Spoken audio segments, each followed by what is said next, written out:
sudah diberikan tema di FHK, mengaku Yesus dan memberitakannya.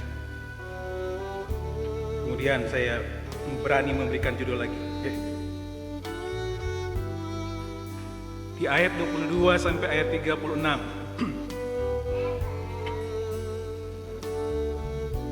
Kesaksian yang mengubahkan dunia.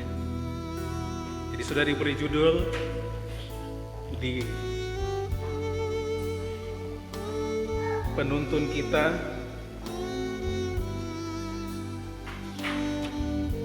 mengaku Yesus dan memberitakan. Kemudian saya berusaha untuk meramu lagi. Kesaksian yang mengubahkan dunia. Kristus harus menjadi pusat pemberitaan gereja, karena dialah satu-satunya utusan Allah untuk menyelamatkan manusia.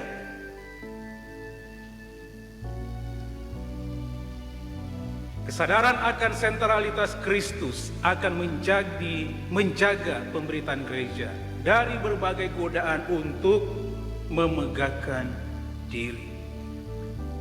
Dan ini yang menjadi gagasannya atau proposisinya. Kristus, kesaksian yang mengubahkan dunia, dimulai dari cara pandang yang telah diubahkan oleh Allah. Saya beri tadi pendahuluan yang saya kutip juga di tempat lain, yang menyebutkan Kristus harus menjadi pusat pemberitaan gereja, karena dialah satu-satunya utusan Allah untuk menyelamatkan manusia. Kesadaran akan sentralitas Kristus akan menjaga pemberitaan gereja dari berbagai godaan untuk memegahkan diri. Kemudian di sini saya beri kembali gagasan yang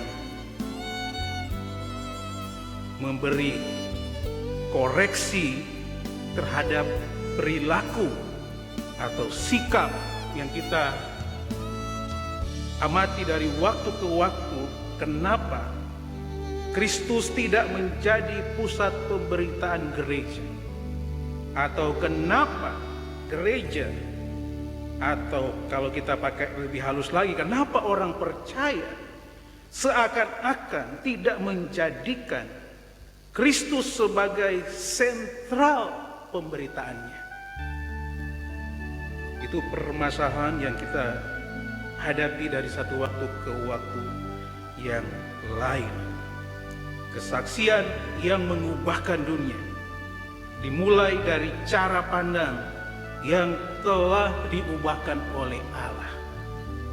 Kita selalu menginginkan ada efek yang terasa. Kalau minum obat yang lagi batuk-batuk, sekali minum Isakrip atau Konidin, rasa-rasanya langsung hilang penyakitnya. Itu harapan kita. Kita selalu punya ekspektasi, mempunyai harapan yang tinggi.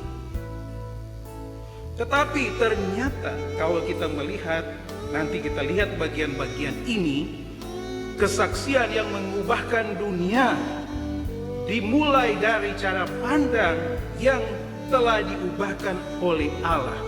Atau Kristus menjadi pusat pemberitaan gereja sekalipun dimulai dari cara pandang yang telah diubahkan oleh Allah.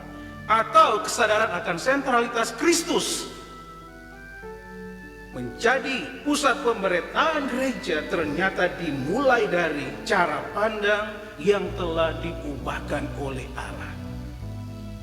Ini pertanyaannya, mengapa kesaksian yang mengubahkan dunia dimulai, atau kalau saya tambah satu kata lagi di situ, harus dimulai dari cara pandang yang telah diubahkan oleh Allah.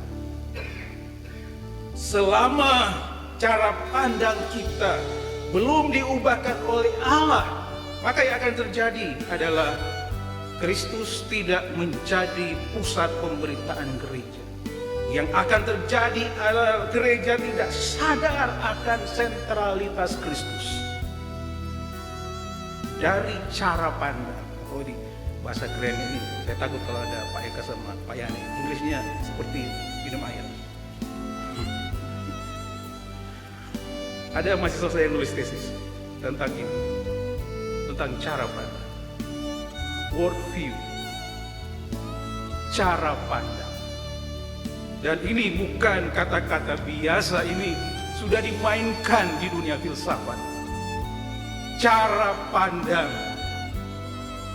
Kalau cara pandang, sekali lagi, kalau cara pandang itu dari perspektif yang lain, sekali lagi, ternyata cara pandang itu pun punya banyak perspektif. Cara pandang yang sudah diubahkan oleh Allah adalah cara pandang seperti apa? Mari kita lihat. Yang pertama, Yesus Kristus harus ditinggikan sebagai Allah yang kekal. Ini cara pandang yang pertama. Kalau tidak salah, baru kemarin dulu saya kedatangan seorang mahasiswa di tempat saya di Jakarta Barat. Kemudian dia mendiskusikan banyak hal kepada saya. Dia bekerja, kemudian belajar teologi, baru mulai belajar teologi. Dan dia banyak mengeluhkan gereja. Kenapa ini begini, kenapa itu begitu? Kemudian jawaban saya, jawaban yang sederhana, tapi menurut dia itu sulit. Kenapa menjadi begitu? Kenapa? Dari satu gereja ke gereja yang lain, dari satu hamba Tuhan ke hamba Tuhan yang lain, beda cara pandangnya. Sekali lagi, di dalam teologi pun, untuk waktu-waktu sekarang ini kita harus melek. Kita harus, apa yang melek ya?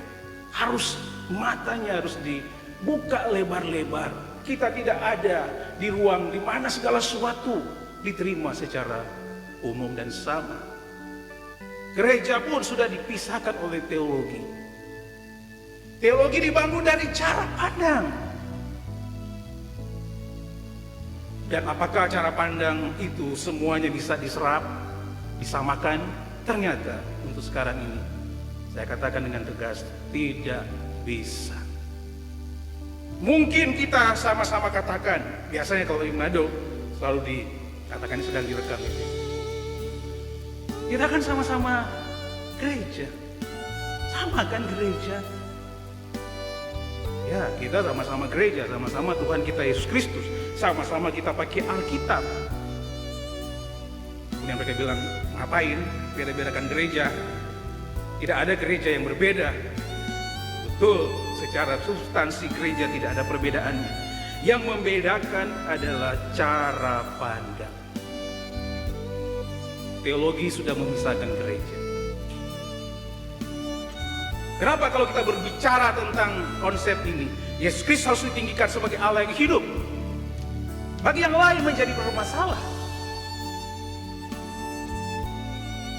Coba dimajukan lagi slide.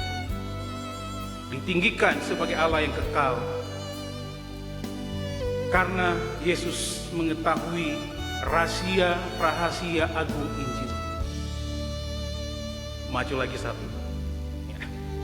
Ada sekretaris baru. Selalu pertanyaannya mengapa? Kalau kita melihat konteks itu, pasal 3 yang kita sedang baca sekarang, dari ayat 22 sampai ayat 36, konteksnya ada di Yohanes pasal 3 juga, ayat 1 sampai ayat 20.